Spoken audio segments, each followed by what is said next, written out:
nosso amado Senhor, nós nos sentimos tão privilegiados por poder fazer parte daqueles que te adoram, que exaltam, que louvam o teu nome, ainda que sejamos tão inadequados, ainda que sejamos pessoas ainda que precisam tanto do trabalhar da cruz. Ainda assim, temos esse rico privilégio de poder entoar cânticos de adoração. Mas, nesse tempo agora, como Maria o fez naquela oportunidade, todos nós nos assentamos aos teus pés, para vermos um pouco mais da tua beleza, das tuas vicissitudes, mas também para tocarmos um pouco naquilo que tu queres falar ao nosso coração. Amém. Sejamos desafiados pela tua palavra, que seja um ensino para o coração. Amém. Que seja traduzido numa realidade espiritual de prática. Mais uma vez nós nos entregamos todos ao governo do Espírito Santo, e que nessa noite o céu se abra, como já temos percebido, para que possamos então receber de Ti tudo aquilo que Tu queres falar a nós. Amém. Para a glória do Teu próprio nome. Em Teu nome oramos, e também para o louvor e adoração do Pai Celestial. Amém.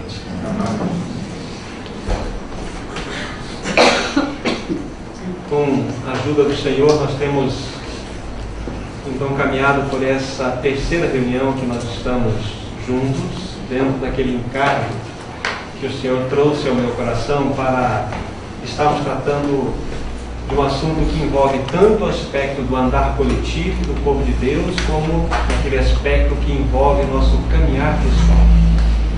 E temos dado um tom de referência nesse momento, onde temos levantado a seguinte situação: quais são as evidências que caracterizam que uma assembleia local tem Cristo como cabeça? E dentro dessa mesma pergunta, dessa entonação, nós nos voltamos para o nosso andar pessoal. Então, quais seriam as evidências que caracterizariam, que possam caracterizar que um cristão tem Cristo como o Senhor do seu viver?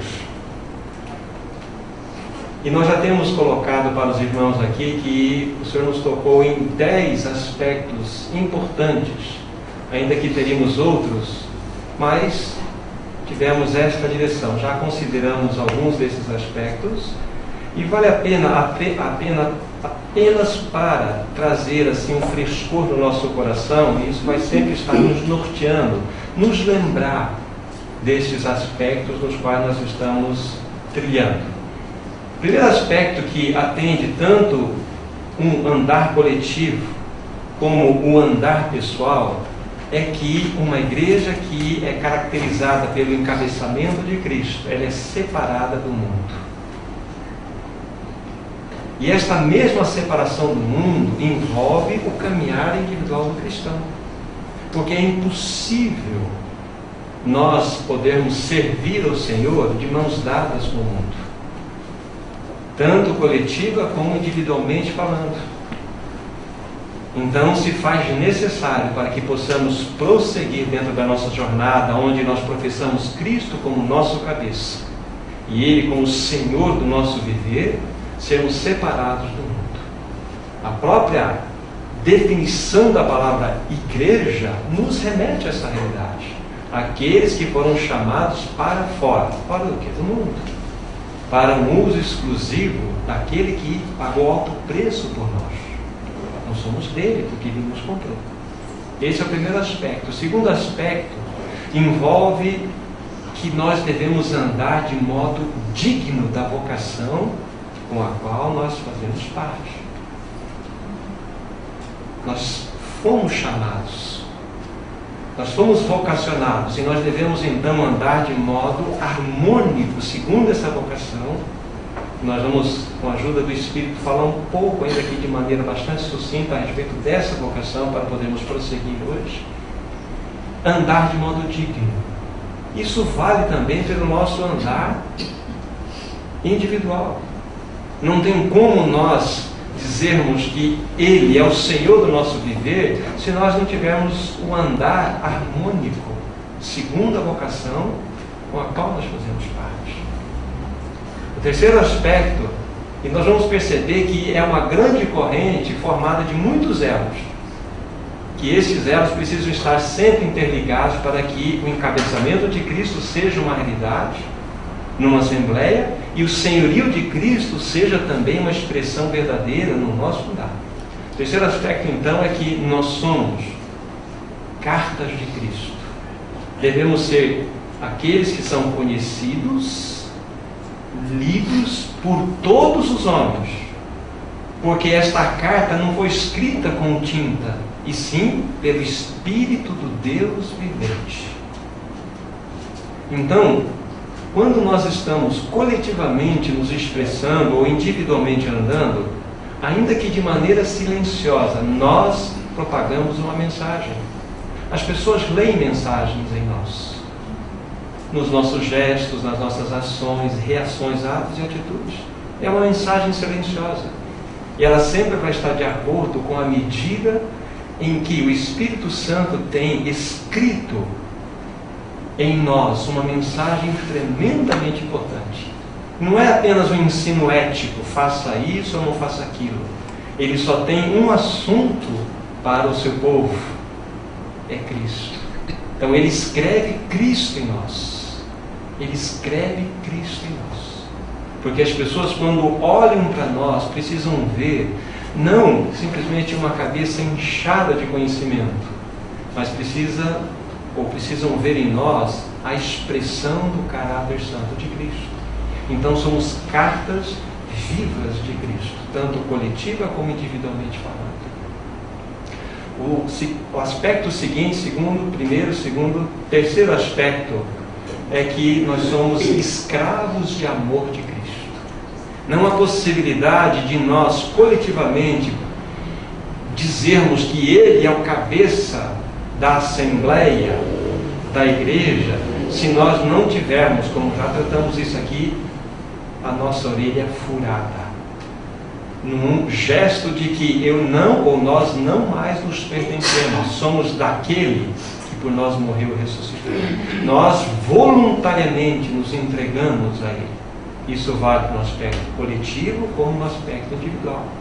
Se eu estou professando que Ele é o Senhor do meu viver, no modo espiritual, falando aqui, nós devemos ter as nossas orelhas furadas. Ou seja, nós servimos ao nosso Senhor porque somos escravos dEle, por escolha própria, escravos de amor. Esse é um ponto. Dentro do que nós vamos estar verificando hoje, nós vamos estar falando sobre o aspecto disciplinar.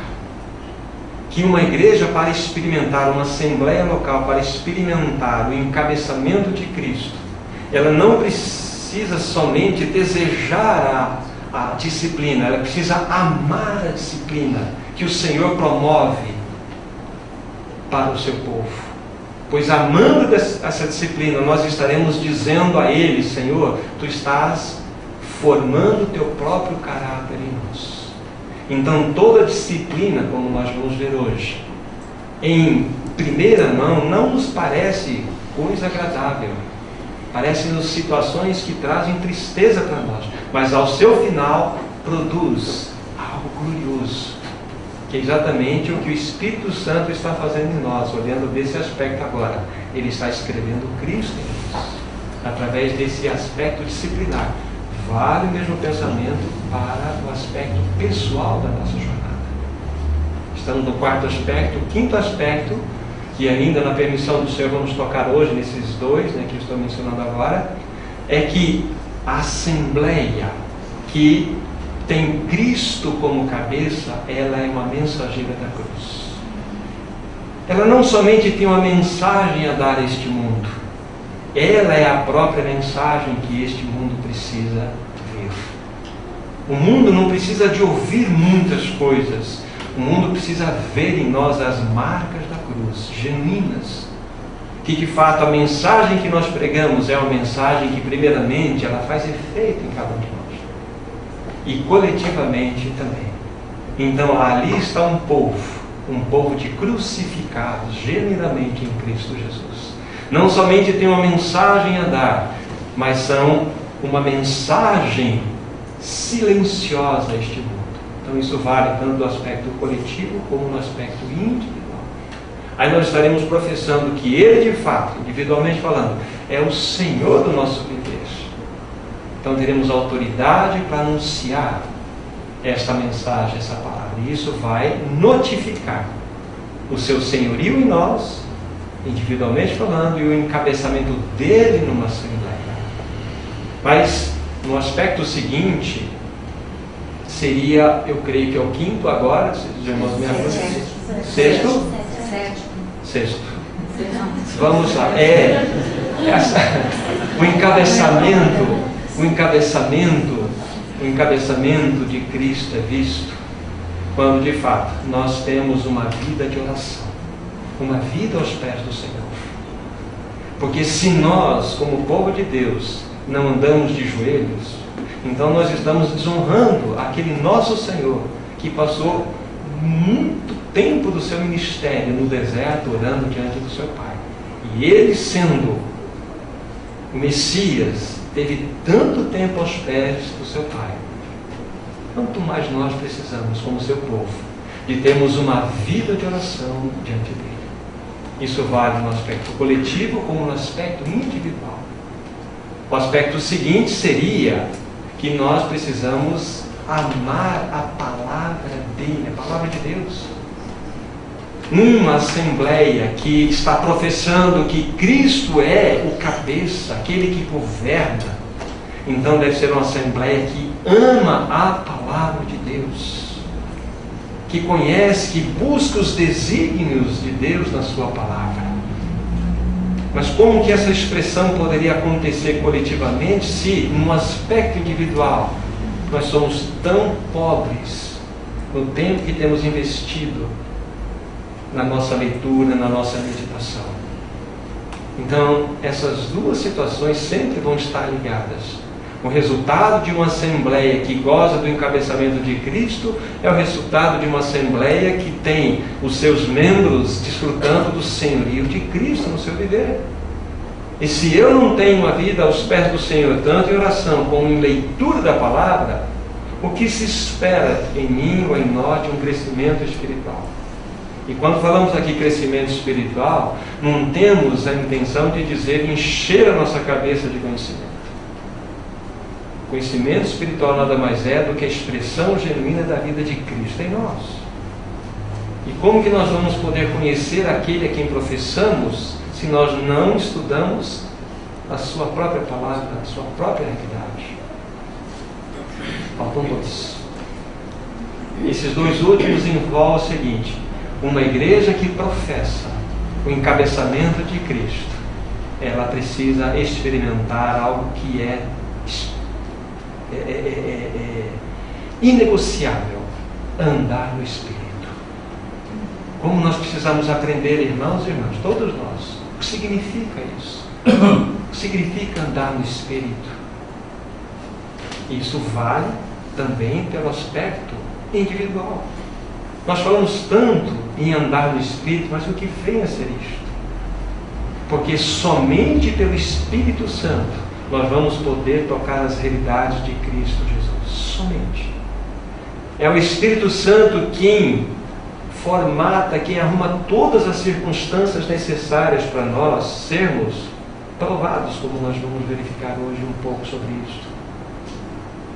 E Ele então promove essas circunstâncias em nós para que nós, sendo levados a esta prova, sejamos trabalhados de tal forma que vamos experimentar essas coisas concomitantes. Tanto vamos experimentar o trabalho da cruz em nós, a formação do caráter de Cristo, e ao mesmo tempo vamos aprender a andar no Espírito. Então, uma evidência que caracteriza uma assembleia que tem Cristo como cabeça, ela está aprendendo a andar no Espírito. Vale para a nossa experiência pessoal. E por fim, o 10º, seria que o encabeçamento de Cristo, e tanto o senhorio dele em nós individualmente, isso deve refletir algo maravilhoso. Somos e devemos ser conhecidos pelo amor.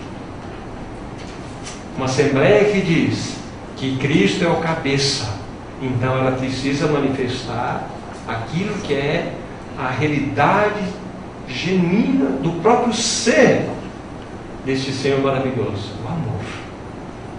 E este amor começa, primeiramente, quando nós sabemos que esse amor já foi derramado em nós pelo Espírito Santo. Agora, a questão, temos experimentado isto genuinamente? E quando nós fazemos essa pergunta, nós observamos o quão nós somos falhos, o quão eu sou falho nisto. E isso só tem uma resposta. Por que nós somos falhos ou não temos experimentado esse andar de amor? Porque a nossa vida é extremamente centralizada em nós mesmos. Que nós não temos olhos para amar, primeiramente, ao Senhor de maneira real e genuína. E quando nós o amarmos de maneira genuína, então esse amor ele vai fluir horizontalmente. Nós vamos poder amar aquelas pessoas que estão à nossa volta. E como é maravilhoso saber que para que sejamos ajustados nesse amor, o Espírito Santo, que sempre está presente em todo esse processo, ele vai sempre arranjar aqueles momentos, aquelas situações tão importantes, onde nós vamos ser provados, onde nós vamos ser testados. Primeiramente, para verificarmos que nós não podemos amar com a nossa força natural do amor. O que nós podemos é buscar nossos direitos e interesses. Mas o amor que foi derramado no nosso coração pelo Espírito, ele precisa fluir em nós, para que as pessoas toquem em nós a realidade de Cristo Jesus. Então eu creio que eu devo ter falado, eu falei as 10 realidades ou evidências que caracterizam uma assembleia que está sendo encabeçada por Cristo, também aquele cristão, aquele irmão ou irmã que tem desfrutado do senhorio de Cristo no seu viver. Diante dessa situação, vamos pegar agora então os 2 textos que têm norteado o nosso caminhar. Colossenses, capítulo 1, é o primeiro deles. Colossenses, capítulo 1, é o versículo 18. Colossenses 1:18. Esse é o primeiro texto que nós temos tido como norte em todo esse tempo que temos tido comunhão. Então a palavra de Deus diz assim: Ele é a cabeça do corpo da igreja. Ele é o princípio, o primogênito de entre os mortos, para em todas as coisas ter a primazia. Mas essa expressão inicial da primeira parte do texto, ele é a cabeça do corpo, está escrito aqui. O que nós estamos fazendo, olhando daqui para lá, se nós somos o corpo, o que tem evidenciado em nós, que de fato, Cristo tem sido manifestado entre nós ou em nós como cabeça. E outro texto é 1 Pedro, capítulo 3. 1 Pedro, capítulo 3, verso 15.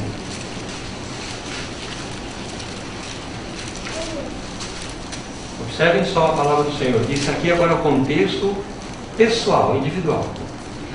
Antes, santificai a Cristo como Senhor em vosso coração, estando sempre preparados para responder a todo aquele que vos pedir a razão da esperança que há em vós. Até aqui. Olha que texto precioso. Antes, santificai a Cristo como Senhor em vosso coração. E é somente dessa forma, quando nós desfrutarmos do senhorio dele em nós, é que podemos experimentar a sequência desse texto. É que estaremos preparados, sempre preparados para responder a todo aquele que irá pedir a nós a razão da esperança que nós desfrutamos. Se Ele não tem se expresso como Senhor, em minha experiência pessoal, em sua experiência pessoal, nós não temos palavra alguma para dizer para ninguém. Porque nós não podemos falar que há uma esperança genuína no nosso coração. Ele é o nosso Senhor. Uma coisa é eu professar, Cristo é o Senhor, Cristo é o Senhor. Algo precioso é ouvir uma assembleia, né? Tu és o nosso cabeça, tu és o nosso cabeça. Mas é quando abaixa todo o som dessas vozes, ele pergunta, praticamente, onde eu posso ver isto? Em sua vida pessoal, na vida coletiva, aonde eu posso ver que eu estou encabeçando essa assembleia? Onde eu posso ver que eu sou teu Senhor nas suas decisões? Então, esses dois textos têm, então, norteado o nosso tempo juntos. Vamos voltar para Efésios, no capítulo 4, onde na semana passada nós, quando consideramos aqueles dois aspectos, o primeiro, andar de modo digno da vocação, depois sermos cartas de Cristo, deixamos algo pendente para os irmãos e, de maneira bastante breve, para avançarmos hoje, precisamos fazer uma consideração. Efésios 4, verso 1, que nós havíamos lido. E vamos ler o verso 2 também. Rogo-vos, pois eu, prisioneiro no Senhor, que andeis de modo digno da vocação a que foste chamado, com toda humildade, mansidão, com longanimidade, suportando-vos uns aos outros em amor. Os irmãos se lembram que nós levantamos uma questão, né? Paulo está de uma maneira muito enfática, muito forte. A gente percebe nessa expressão, rogo-vos, é algo que parte do seu coração. Eu, prisioneiro no Senhor, que andeis de modo digno, harmônico da vocação. Aí nós poderíamos fazer uma pausa aqui e perguntar, mas Paulo, que vocação que você está falando? Que assunto é isso? Os irmãos se lembram que nós citamos três aspectos, há outros na palavra de Deus. Primeiro nós citamos, lembrando de Filipenses, que esta vocação ela é soberana ou ascensional. Então, esta vocação a que Paulo se refere é soberana, ela é absoluta. Mas nós podemos também, na interpretação do texto, perceber que ela é ascensional. Ela é sempre em direção ao alto. O segundo aspecto que nós vimos para vermos a importância da vocação, citamos 2 Timóteo 1,9, onde nós vimos ali que a vocação na qual nós fazemos parte, ela é santa. Então é algo que parte do próprio coração do nosso Deus. A vocação é santa. Não é somente soberana, ascensional, mas ela é santa. E por fim, para fecharmos esse ponto importante do aspecto vocacional, citamos Hebreus 3:1. Por isso, santos irmãos, que participais da vocação celestial. Então a vocação é celestial. Então nós estamos falando de algo grandioso. É uma vocação soberana, é uma vocação santa, é uma vocação celestial. Então, quando Paulo chama a nossa atenção que devemos andar de modo digno desse chamamento à vocação, é porque algo importante está acontecendo. Mas observe alguns detalhes desse texto. E nós vamos recuando na leitura aqui em alguns versos, e nós vamos cair na eternidade. Olha só que interessante. Nesse mesmo verso que nós estamos, capítulo 4, verso 1, diz assim, rogo-vos, pois. Esse pois nos remete a algo que Paulo estava falando anteriormente. E Paulo estava orando anteriormente aqui, quando ele vai tratar da vocação. Então nós precisamos entender o que Paulo estava falando anteriormente. Agora veja o versículo 14, como vai nos jogar para trás novamente. Capítulo 3, agora, verso 14. Estamos andando para trás. Por esta causa, me põe de joelho. Olha, por esta causa. Então nós precisamos saber que causa é esta. Paulo novamente joga-nos para trás de novo. Ele está nos trazendo para um outro ponto. E quando a gente pega o primeiro verso do capítulo 3, nós vamos nos deparar com um assunto também interessante. Por esta causa eu, Paulo. Novamente Paulo está nos jogando para o pensamento anterior. Olha só. E quando a gente volta a página e caímos no capítulo 2, verso 11, ele tem um portanto. Portanto, diante de tudo isso que está sendo falado, diante de tudo isso que está sendo comentado, lembrai-vos do quê? Opa, então tem um portanto. Aí, se nós cairmos dentro do capítulo 1, no verso 15, nós vamos achar uma outra situação, aí nós somos derrubados dentro da eternidade. Aí nós vamos entender o que é a vocação na qual nós devemos andar de modo digno. Veja o versículo 15 do capítulo 1. Por isso o quê? Por isso tudo isso que ele está falando. Então, quando nós vamos somando todos esses aspectos, nós vamos verificar que o apóstolo Paulo vai falar que a vocação com a qual nós participamos, ela deve ser vivida de modo harmônico, de modo digno. Agora, quando nós caímos dentro desse aspecto do capítulo 1, nós caímos dentro da eternidade pretérita. Pretérita para nós compreendermos que pretérita e eternidade não combinam. Mas é antes da cruz, depois da cruz. É antes e depois da obra perfeita de Cristo. Agora, veja o versículo 3, capítulo 1 e 4. Bendito Deus e Pai de nosso Senhor Jesus Cristo, que nos tem abençoado com toda sorte de bênção espiritual nas regiões celestiais em Cristo. Assim como nos escolheu nele antes da fundação do mundo, para sermos santos, irrepreensíveis perante ele, e em amor nos predestinou para ele, para a adoção de filhos, por meio de Jesus Cristo, segundo o beneplácito de sua vontade. Vamos, ainda que tenha uma vírgula aqui, vamos colocar um ponto, para nós interromper. Então, todos esses versos, ou eu li 4 e 5 também, nos coloca dentro da eternidade passada. É interessante que o apóstolo está mostrando que nós recebemos toda essa bendição do nosso Deus e Pai na pessoa de Cristo Jesus. Agora veja bem, assim como, verso 4, assim como nos escolheu nele, quando? Antes da fundação do mundo. Aqui nós começamos a tocar algo a respeito do eterno propósito de Deus. Aí nós vamos verificar que o eterno propósito de Deus tem uma ligação, uma relação direta com a vocação com a qual nós devemos andar de modo digno. É por isso que nós devemos andar de modo digno da vocação a qual nós fazemos parte, porque ela está dentro do eterno propósito de Deus. E dentro desse contexto do eterno propósito de Deus, nós vamos falar de modo breve para que avancemos hoje. Veja só, assim como nos escolheu nele, aqui está uma escolha, aqui está um chamamento, aqui está um chamamento de Deus, uma vocação, partindo do seu coração, para que nós fôssemos dele.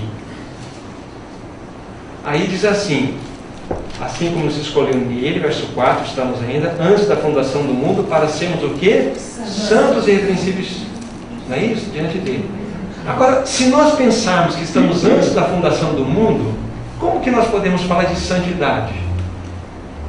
Então isso significa que santidade necessariamente não tem nada a ver com pecado.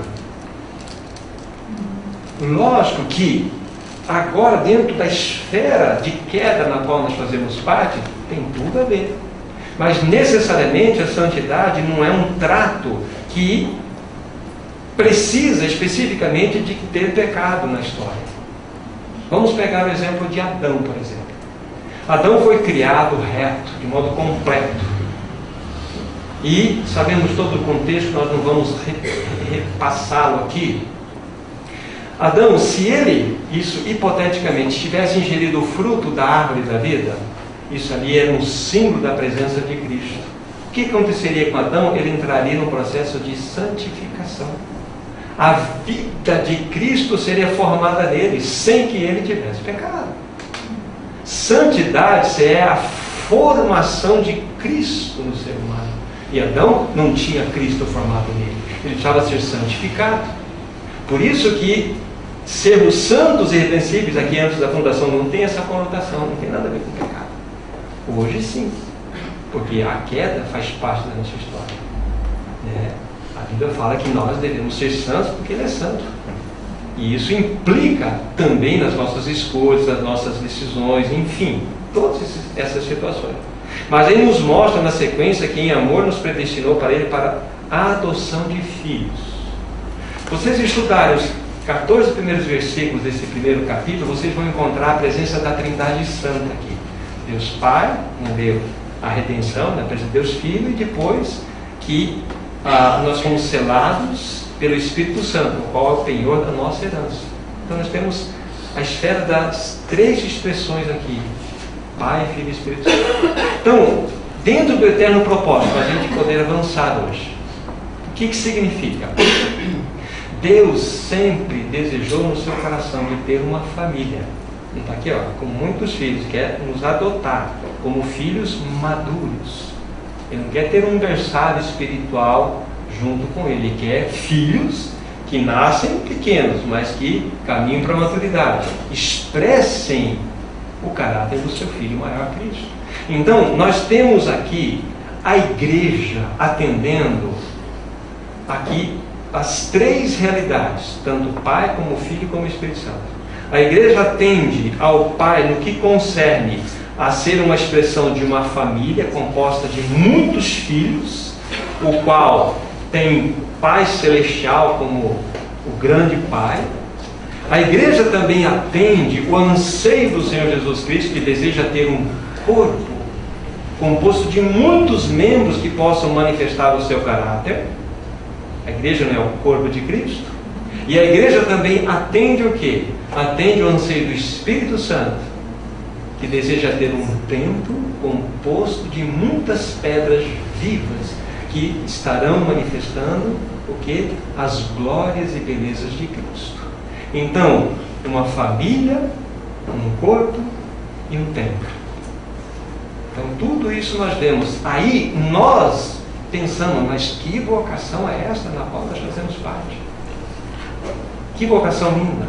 Agora, veja só, por que Paulo, então, no capítulo 4, ele fala assim: olha, vocês devem andar de modo digno da vocação que vocês fazem parte. Aliamos um pouquinho, nesses pensamentos, o eterno propósito com essa vocação. Olha, nós somos herança do próprio Deus. Nós somos família dele. Nós somos membros do corpo de Cristo. Nós somos pedras vivas que unidas formando o templo espiritual. Agora, para fecharmos esse assunto, capítulo 3 desse mesmo livro, verso 8 a 10. Olha só.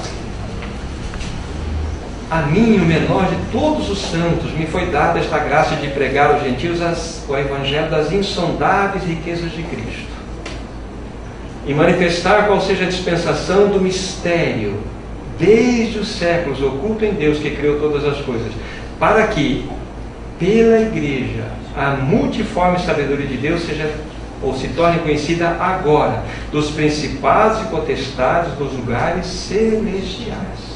Só para fecharmos o verso que eu não apontei, mas verso 11. Segundo o eterno propósito que estabeleceu em Cristo Jesus, nosso Senhor. Então, não é pouco que é reservado para a igreja. Por que não é por Cristo Jesus que toda a multiforme sabedoria de Deus se dará conhecida desse universo? Porque Deus, no seu infinito propósito eterno, nos inseriu nisto. Então é pela igreja. Igreja é o quê? Cristo encabeçando um corpo. E nós estamos vendo o quê? Quais são as evidências que há em nós, que de fato caracterizam que Ele tem expressado como cabeça genuína dessa Assembleia, ou da Assembleia que professa Ele como cabeça. Então veja que não é pouco reservado para nós, é pela igreja. E o que mais chama atenção, esta multiforme sabedoria pode ser conhecida agora. E por que ela não está sendo conhecida? Que vergonha para nós. Terrível peso para nós. Porque se nós associarmos o primeiro aspecto que nós já consideramos aqui, irmãos e irmãs, nós estamos de mãos dadas com esse mundo. Nós temos conserto com esse mundo. Nós temos aliança com esse mundo. Nós descemos ao Egito constantemente, para que nos nutramos daquilo que Faraó pode nos dar, e não vamos buscar diante daquele que é o nosso cabeça, o dirigir do nosso viver. Isso para dizer um dos aspectos. Então, não é algo simples, irmãos e irmãs. É algo glorioso. Então percebam isso, tudo faz parte de um eterno propósito. E dentro desse eterno propósito nós entendemos agora o porquê Paulo fala assim: eu rogo para vocês que vocês andem de modo digno dessa vocação que é eterna. Não é pouca coisa. Aí diz assim: com toda humildade e mansidão, com longanimidade, suportando-vos uns aos outros em amor. Isto não pode ser encontrado numa expressão de vida natural. Nós não podemos. Se não for pela vida de Cristo em nós, tudo isso que está aqui, isso se torna ou uma expressão de hipocrisia nossa, ou apenas um alvo a alcançar sem nunca realizarmos esse desejo. Então nós já vimos o aspecto seguinte, esse aspecto do andar, o aspecto da carta, de sermos escravos de Cristo. Agora nós precisamos ver um pouco, ainda que um pouco de maneira resumida, o aspecto da disciplina de Deus. Disciplina de Deus. Disciplina não é um ato de castigo de Deus. Disciplina é um ato amoroso de Deus sobre o seu povo. Que bom seria que dentro da nossa regeneração a disciplina já viesse num pacote pronto. Mas não acontece assim. Nós somos regenerados no Espírito. Quando você e eu passamos pela obra da cruz, então nós ganhamos vida no nosso espírito que estava morto. Não é que nosso espírito não tinha existência, ele não tinha comunhão com Deus porque ele estava em trevas, mas quando ele foi vivificado, ele então ganhou a expressão da vida do próprio Senhor. Mas agora, o que precisa acontecer em nós, dentro da esfera da nossa alma, onde nós nos conhecemos como pessoas, onde tanto a nossa vontade como a nossa mente e emoções, elas estão tão atabalhoadas, tão perturbadas, nossas emoções são desequilibradas, nossa vontade ela muitas vezes endurecida, nossa mente é confusa, mas nós temos a certeza que nascemos de novo. Significa isso? Significa que o Senhor não consegue estabelecer o senhorio em nós, não consegue estabelecer o seu encabeçamento na Assembleia. Por quê? Porque por nós mesmos isso é impossível. Então Ele, no seu infinito amor, pelo seu Espírito, Ele leva-nos para a disciplina. Ele só pode falar ao nosso coração, não é o nosso texto base, mas vamos para Oséias, por favor. Oséias, capítulo 2. Oséias, capítulo 2. E observe o versículo 14, aonde o Senhor nos fala de modo especial. Oséias 2, verso 14. Se todos acharam, observe bem esse texto. Portanto, eis que eu a atrairei e a levarei para o deserto, e lhe falarei ao coração. Onde ele iria falar ao coração do seu povo? No deserto. O deserto é uma figura da provação, é uma figura de sermos levados a circunstâncias para sermos provados. Só que nós interpretamos o deserto de uma forma diferente. Nós achamos que o deserto, que muitas vezes somos levados, ele foi ocasionado. Aquela irmã, aquele irmão, aqueles irmãos, aquela circunstância, enfim. Nós apontamos à nossa volta os culpados por aquele deserto. Mas esse deserto nada mais é do que um resultado que Ele mesmo nos levou lá e quer falar no nosso coração. E o que acontece? Nós nos endurecemos e Ele não pode falar. Ele não pode falar. Mas é no deserto que Ele fala no nosso coração. Aqui. Mas nós vamos ter como texto base, para tratar um pouco rapidamente, para vermos se vamos falar um pouco do aspecto da cruz também. O nosso texto base é Hebreus capítulo 12. Hebreus capítulo 12. Texto bastante conhecido, extremamente importante. Nós sabemos que esses irmãos hebreus, eles já tinham caminhado em torno de 6 anos na sua jornada. 6 anos. E o que mais me chama a atenção é que há uma palavra de exortação contra esses irmãos. 6 anos. Então pense no seu coração e eu penso no meu. Quantos anos temos, então, caminhado, trilhado os caminhos do Senhor? Como regenerados. Então, o autor dessa carta, ele vai trazer uma palavra de exortação. Eu vou só fazer aqui a menção para vocês. Diz assim, nós vamos para Hebreus 12, mas eu vou fazer uma menção no capítulo 5, que o autor diz assim no versículo 11, olha, eu tenho muitas coisas para dizer para vocês, difíceis de explicar, mas vocês têm se tornado tardios em ouvir. O verso 12 diz assim, pois com efeito, quando já deviam ser mestres, atendendo ao tempo decorrido, tendes a necessidade de que alguém vos ensine de novo, quais são os princípios elementares dos oráculos de Deus. 6 anos. E quando eu olho para esse texto, eu me envergonho. Eu deveria ter muito mais caminhada aos pés do Senhor. Muito mais caminhada. Por quê? Porque, na realidade, alguma coisa está impedindo que o Senhor fale. O texto que eu acabei de ler, Hebreus 5, verso 11 e 12. O texto que nós vamos chamar, é o capítulo 12 de Hebreus, tá? Então, isso mostra que há uma resistência em nós. Nós podemos passar ano após ano. E o Espírito Santo não conseguir um caminho no nosso coração para formar Cristo em nós. Isso é tremendamente triste. Quando nós vamos esmurrar a todos que estão à nossa volta, achar culpado por todos os nossos problemas aqueles que nos cercam, e nós não vamos avançar, porque nós não estamos entendendo que o Espírito Santo está querendo quebrantar. O crescimento espiritual não vem por conferência, não vem por estudo bíblico, não vem por meditação. Isso tudo é muito importante e deve ser experimentado por todos. Mas o crescimento espiritual vem por quebrantamento.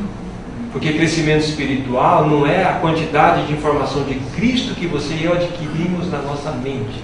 Crescimento espiritual é a quantidade de quebrantamento que tem acontecido em mim e eu tenho respondido.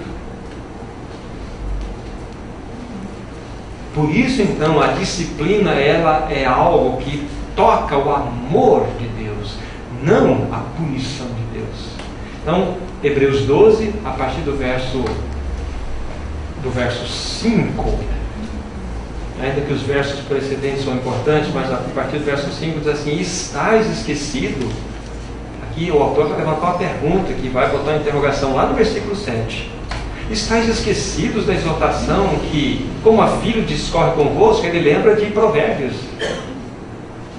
Filho meu, não menosprezes a correção que vem do Senhor, nem desmaies quando por ele és reprovado, porque o Senhor corrige a quem ama e açoita todo filho que recebe. É para a disciplina que perseverais. Deus vos trata como a filhos, pois que filho há que o pai não corrige? Então ele faz essa pergunta da importância de nós entendermos que este Senhor que nos recebeu, Ele nos corrige. E essa palavra corrige, ela tem a seguinte ideia: educa ou treina. Essa é a palavra no seu sentido original. Então não poderíamos ler assim, porque o Senhor educa ou treina a quem ama. Então nós estamos num treinamento, nós estamos num processo de educação. E essa educação, ela tem a ver com a formação de Cristo em nós. Cristo em nós. Isso é o que importa. A pergunta mais importante que nós devemos responder para nós mesmos é: quanto de Cristo tem sido formado pessoalmente por mim? Quanto? Porque se da semana que passou, da última semana até hoje, nenhuma medida a mais de Cristo pode ser vista em mim ou em cada um de nós, alguma coisa está errada. Significa que nós estamos resistindo, Senhor. Aí, esse aspecto importante da disciplina. É para a disciplina que estamos perseverando, porque o Senhor nos trata como filhos. Filhos. Agora, veja o objetivo da disciplina. Vamos saltar alguns versos aqui. Versículo 10. Pois eles nos corrigiam, falando dos nossos pais, por pouco tempo, segundo o melhor lhes parecia. Deus, porém, nos disciplina para aproveitamento, a fim de sermos o que? Participantes da sua santidade. Não há possibilidade de sermos participantes da santidade dele sem disciplina. Que bom seria se nós orássemos: Senhor, eu estou precisando de paciência, eu sou uma pessoa bastante irritada, então me dê paciência. Que bom seria nós visualizarmos, né, os anjos amando de Deus, indo lá no almoxarifado divino, pegando 4 quilos de paciência para o Thomas e vindo e dando paciência para mim. Tiraria a minha irritação e colocaria paciência. Mas não é assim. Porque paciência, todas as questões que envolvem os frutos do Espírito, tudo isso está inserido dentro de uma única realidade, a pessoa gloriosa de Cristo. Tudo que você e eu precisamos encontra-se na vida de Cristo, que em nós está. Então, para que isso se revele, o que precisa acontecer? Deus ser quebrantado. Eu estou impedindo. A minha alma resiste, as minhas emoções brigam com o Senhor, a minha mente argumenta, a minha vontade é endurecida.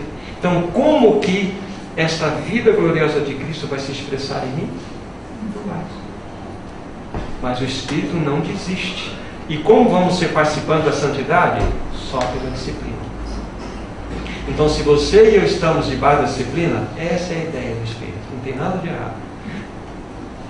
Muitos de nós podemos pensar, há tanta diversidade sobre mim, há tanto peso de disciplina, o que está acontecendo?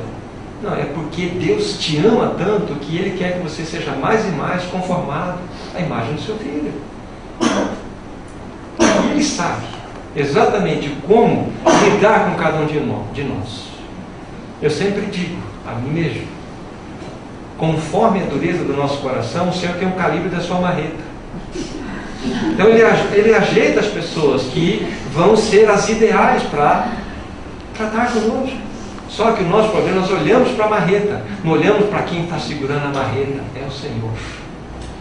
É o Senhor.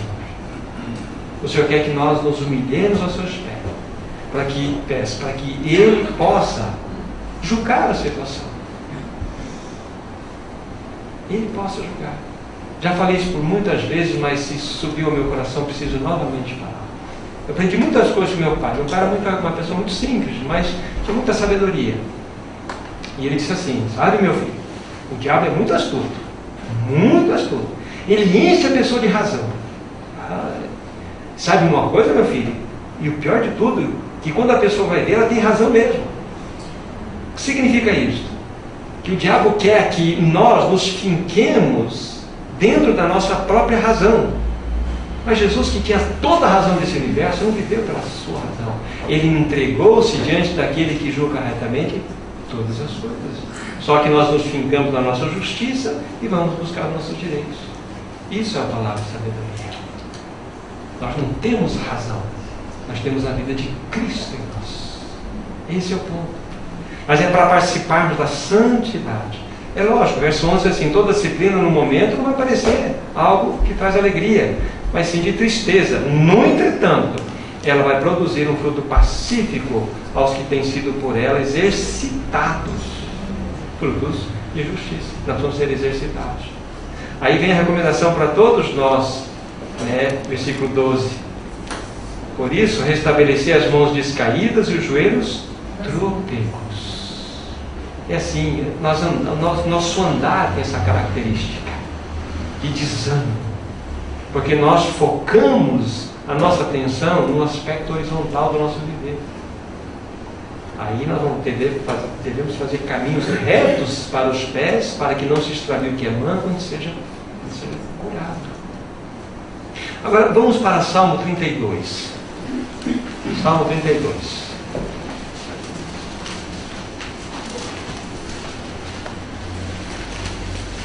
Veja a partir do versículo 8.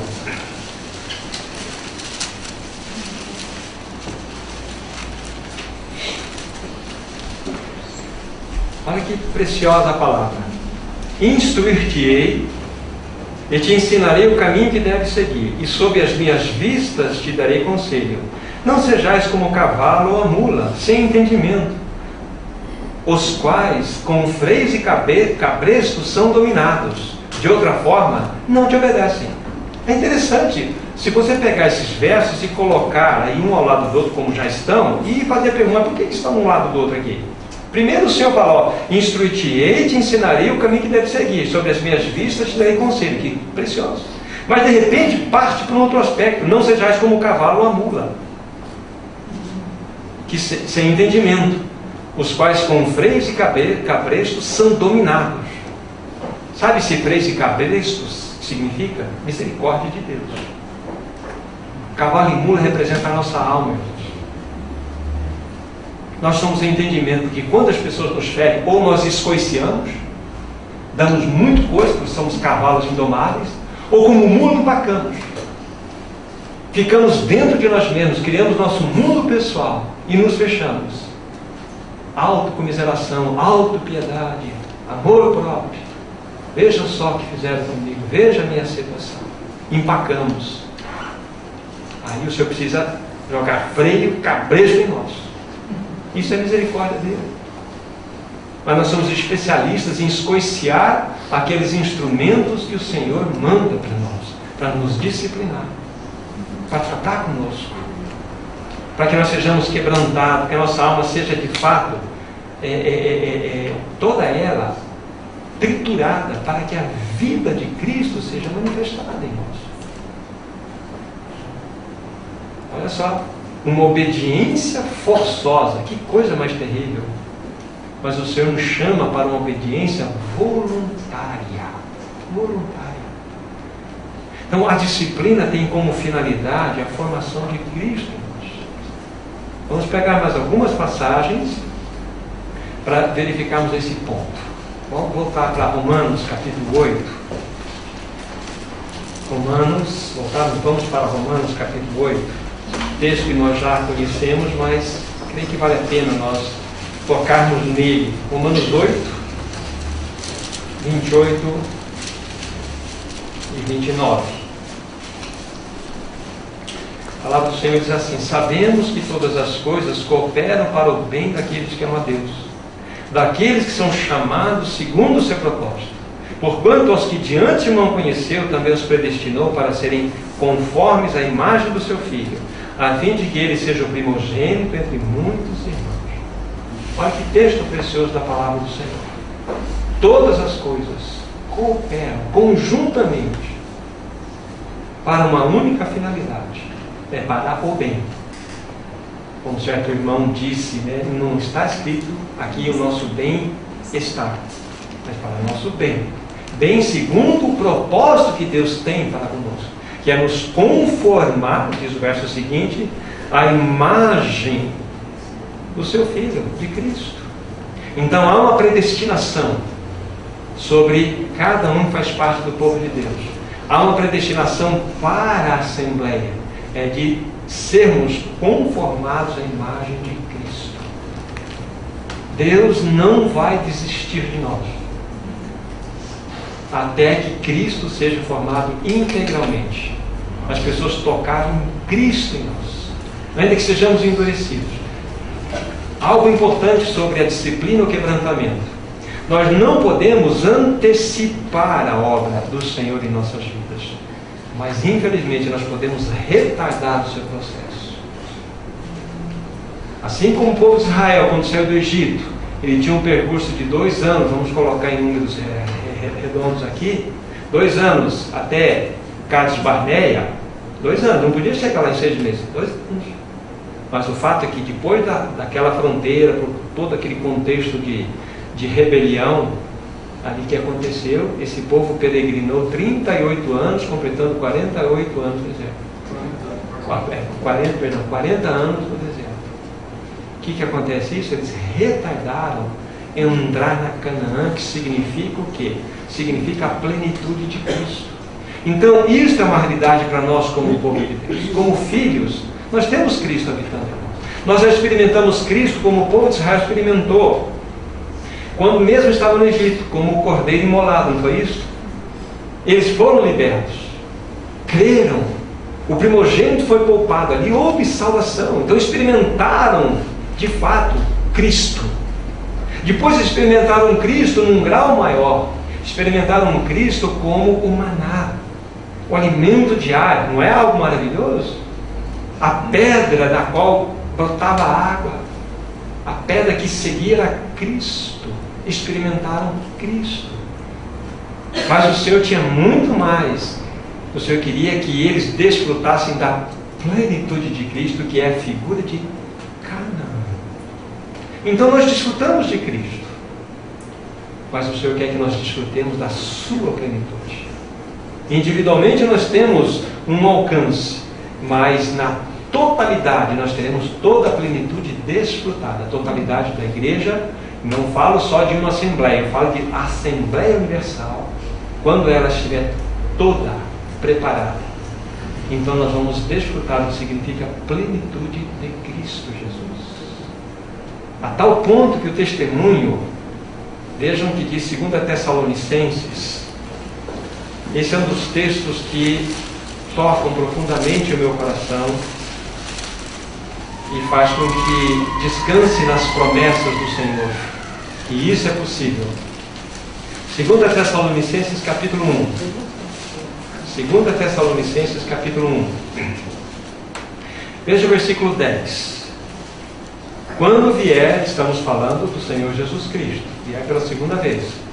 Quando vier para ser glorificado nos seus santos e ser admirado em todos os que creram. Aquele dia, porquanto foi crido entre vós o nosso testemunho. Versículo 12. A fim de que o nome do nosso Senhor Jesus Cristo seja glorificado em vós e vós nele, segundo a graça do nosso Deus e do Senhor Jesus Cristo. Como que nós vamos estar desfrutando do encabeçamento de Cristo de um modo genuíno? Aqui nos dá algo maravilhoso de realidade desse aspecto. Veja só o verso 10. Quando vier para ser glorificado nos seus santos. Aqui não está relatado, escrito, pelos seus santos. Como se Cristo viesse, os seus santos iriam expressar a adoração a Ele. Não é isso que está escrito aqui. Será glorificado nos seus santos. Onde a glória de Cristo será vista? Nos seus santos, na igreja. E ser admirado em todos os que creram, não por todos os que creram. Não é diferente? Uma coisa é por, você está aqui, ele está lá. Uma coisa diferente é ser admirado em. Onde Cristo será admirado? Na igreja. Aqui está uma assembleia, na sua totalidade, gozando do encabeçamento de Cristo Jesus. Esse é o fim. Esse é o fim. E a Bíblia fala que a multiforme, como nós lemos lá em Efésios, lá atrás, a multiforme sabedoria de Deus será conhecida hoje, agora. Mas ela não está sendo vista. Porque o Senhor, pelo seu Espírito, não tem encontrado o caminho em nossos corações. O Espírito Santo tem esperado pacientemente a todos nós. E não tem encontrado um caminho para que nós sejamos quebrantados. Por quê? Porque nós resistimos. E Ele é muito, com todo cuidado, eu digo isso, Ele é muito cavalheiro. Ele não invade a nossa vida. Ele quer que nos convide. Por isso que nós não devemos só ansiar pela disciplina, nós precisamos amar a disciplina. Para que Ele então forme Cristo em nós. Então nós vimos lá Romanos 8, vamos pegar mais 2 Coríntios, capítulo 3, texto também que é bom sempre relermos, isso vai sempre trazer firmeza ao nosso coração. 2 Coríntios 3, verso 18. É a mesma ideia se nós colocarmos tudo ao lado, um do outro. Então 3,18 diz assim: e todos nós, como o rosto desvendado, contemplando como por espelho a glória do Senhor, somos transformados de glória em glória na sua própria imagem, como pelo Senhor o Espírito. Essa é a grande promessa. Olha que preciosidade. Todos nós, com o rosto desvendado, contemplando como por espelho a glória do Senhor. Nós olharmos a glória, a beleza dele. E quanto mais contemplamos o Senhor, mais parecidos com Ele nós nos tornaremos. Seremos transformados de glória em glória. Contemplamos a glória, somos transformados de glória em glória. É assim. É assim que aquele depurador da prata faz, quando ele está com aquele fogo naquele material que é vivo, ainda misturado. O fogo está em cima daquele metal. E ele não irá parar com a chama forte daquele fogo no metal, até que ele não faça a depuração completa e possa contemplar a sua própria face naquela prata que está sendo trabalhada. Assim que o Senhor está fazendo conosco. ou Ele deseja fazer por nós. Assim, então, seremos tanto individualmente aqueles que podem dizer: Cristo é o Senhor no meu coração, Ele é santificado como Senhor, e como Assembleia, Ele é o cabeça, porque nós estamos entendendo o caminho do Espírito, entendendo a ação do Espírito em nós. Esse é um ponto tremendamente importante. Vocês e eu seremos, como somos colocados, muitas vezes em situações difíceis, onde nossos direitos, valores e todas as questões que envolvem situações pessoais são colocadas, expostas. E o que fazer destas mãos que nos ferem? Aí nos lembramos de Madame Guyon, que devemos beijar as mãos daquelas pessoas que nos ferem, porque nada mais são do que instrumentos de Deus para trabalhar conosco. Mas nós não somos assim como o nosso Senhor. Nós não somos assim como foi Madame Guyon. Então, como nós vamos refletir esta glória se nós somos tão cheios de direitos? Mas nós vamos dar um passo além, vamos gastar o restante de tempo que nós temos ainda um pouco, para falarmos do outro aspecto. Nós somos mensageiros da cruz. Como falei, são elos interligados, formam uma corrente. Falando de um, estamos falando de outro. Nós temos uma mensagem a levar a esse mundo. E essa mensagem, primeiramente, deve ser algo experimental em nós. Nós não falamos da cruz simplesmente. É porque a cruz fez uma obra em nós. Nós somos aqueles que pregam essa mensagem. Temos as marcas da cruz sobre nós genuinamente. Para nós compreendermos isso, devemos entender que a cruz... devemos entender o que a cruz representa para o coração do nosso Deus. Porque quando nós olhamos a cruz do ponto de vista que muitas vezes olhamos, nós olhamos a cruz do seu valor horizontal, que tem um valor para nós eterno. Porque é por ela que nós somos redimidos. É por ela que foi alcançada a nossa redenção.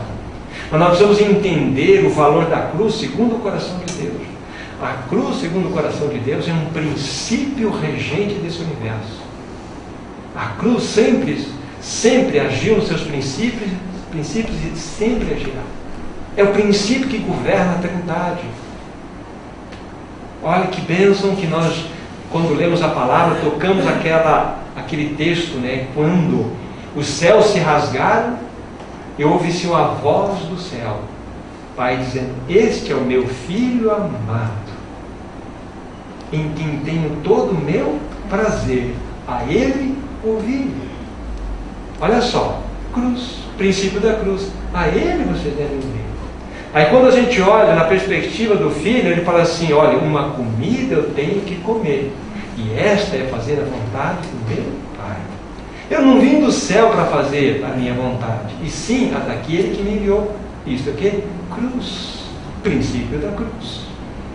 E o Espírito Santo não veio para se promover, ele veio para glorificar a Cristo. O que é isso? Cruz.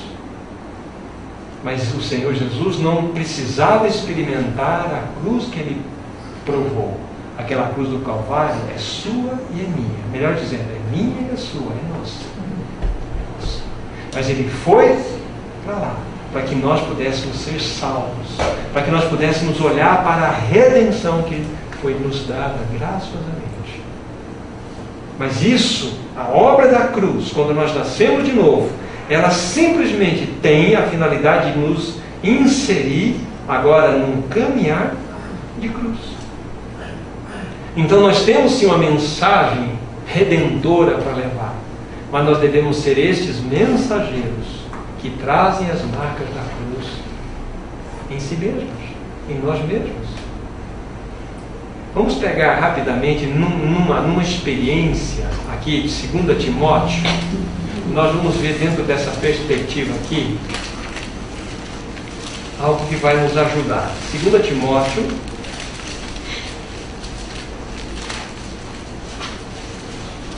capítulo 2.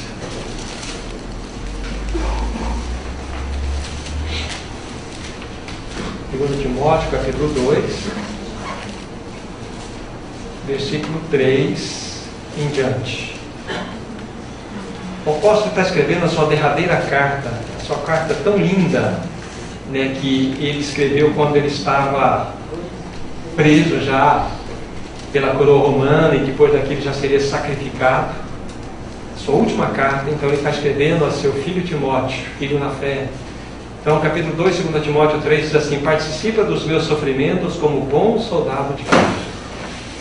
Nenhum soldado em serviço se envolve em negócios desta vida, porque o seu objetivo é satisfazer aquele que o arregimentou. Igualmente o atleta não é coroado se não lutar segundo as normas. O lavrador que trabalha deve ser o primeiro a participar dos frutos. Pondera o que acaba de dizer, porque o Senhor te dará a compreensão de todas elas. Aqui nós temos 3 características fundamentais que mostram para nós as marcas da cruz. E essas características, como nós vamos ver, poderiam ser vistas a partir de Timóteo e de outros, mas nós vamos ver na própria experiência de Paulo, e que também é e deve ser a característica de uma assembleia que tem professado Cristo como seu cabeça. Veja só, ele diz aí no primeiro aspecto, 3 novamente, participa dos meus sofrimentos como bom soldado. Um soldado.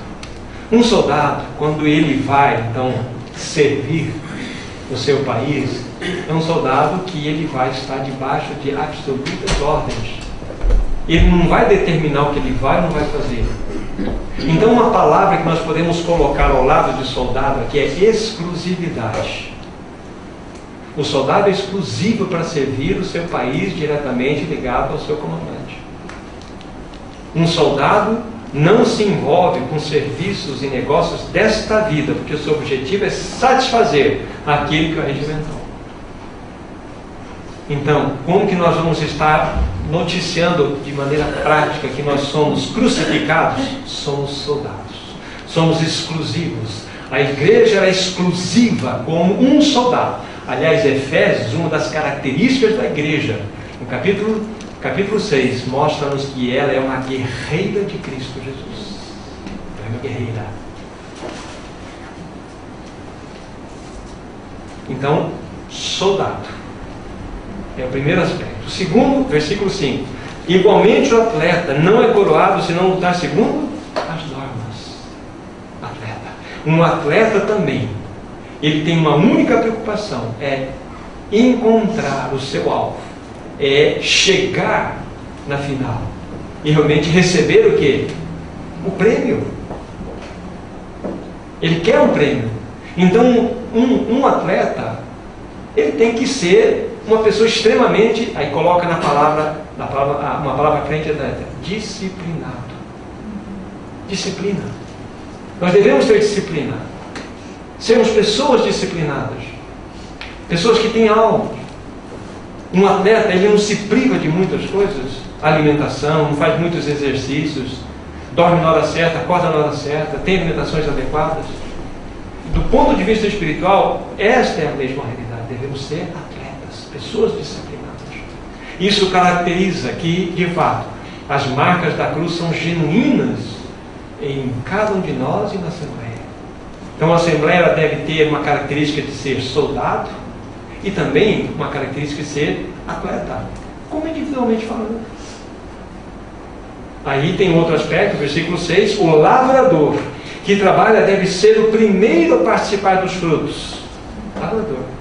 O lavrador é aquele que entende muito bem do que significa morte e ressurreição. O lavrador é aquele que sabe que quando pega uma semente ou várias sementes, aquelas sementes em si, quando você pega elas em suas mãos, elas têm vida, não tem? Mas se nós guardarmos essa semente dentro de um pote, ela pode perdurar anos dentro daquele pote. A vida está lá. Vai estar produzindo alguma coisa? Absolutamente nada. Então o lavrador sabe disso. Então ele precisa abrir a terra e plantar essa semente. E aquela semente vai passar por um processo de corrupção. Toda a sua casca, tudo aquilo que envolve o que está dentro dela, a vida, possa ser rompida de tal forma que a vida que está possa nascer e frutificar outras vidas. Então ele sabe O lavrador sabe exatamente esse processo de morte e ressurreição. Ele precisa ter muita palavra na frente. Paciência.